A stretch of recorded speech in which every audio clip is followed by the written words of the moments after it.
ಯಾರೇ ಆಗಿರ್ಲಿ, ಬಟ್ ನನ್ನ ಹತ್ರ ಬಂದ್ರೆ ಕ್ಯೂರ್ ಆಗ್ಬೇಕು, ಅದು ನನ್ನ ಇಂಟೆನ್ಷನ್ ಅಷ್ಟೇ. ಮಾಡ್ಕೊಳ್ಳಿ ಸರ್. ಹೇಳ್ದಂಗೆ ನಾನು ನೋಡ್ಬೋದು. ಗುಡ್. ಅದು ಬಿ ಪಿ ಇರ್ಬೋದು, ಶುಗರ್ ಇರ್ಬೋದು, ಥೈರಾಯ್ಡ್ ಇರ್ಬೋದು, ಕೊಲೆಸ್ಟ್ರಾಲ್ ಇರ್ಬೋದು, Parkinson's, varicose veins, lumbar spondylitis, paralysis, ಲಕ್ ಹೊಡೆದವ್ರು ಇರ್ಬೋದು, ಕ್ಯಾನ್ಸರ್ ಪೇಷಂಟ್ ಇರ್ಬೋದು.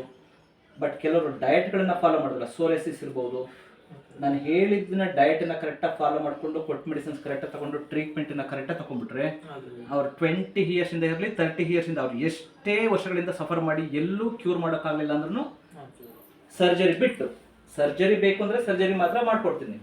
ವಿತೌಟ್ ಸರ್ಜರಿ ಬೇರೆ ಈ ಥರದ್ದು ಯಾವುದೇ ಪ್ರಾಬ್ಲಮ್ ಇದ್ರೂ ಯಾವುದೇ ಕಾರಣಕ್ಕೂ ಸರ್ಜರಿಗೆ ನಾನು ಸಜೆಸ್ಟ್ ಮಾಡೋದಿಲ್ಲ. ಸರ್ಜರಿ ಇಲ್ಲದೆ ಕ್ಯೂರ್ ಮಾಡೋದಕ್ಕೆ ನೋಡ್ತೀನಿ. 100% ಅಲ್ಲ, 100,000% ಕೊಡ್ತೀನಿ. ಬಟ್ ಕರೆಕ್ಟಾಗಿ ಫಾಲೋ ಮಾಡ್ಬೇಕು ನೀವು ಅಷ್ಟೇ. ನಿಮ್ಗೇನು 2 ವೀಲರ್ ಓಡಿಸ್ಬಾರ್ದು ಅಷ್ಟೇ. ಅಷ್ಟೇ. ವಾಕಿಂಗ್ ಮಾಡ್ಬೋದಾ? ಬೇಡ, ಎಲ್ಲ ಇಲ್ಲೇ ಕೊಡ್ತೀನಿ. ಸರಿ.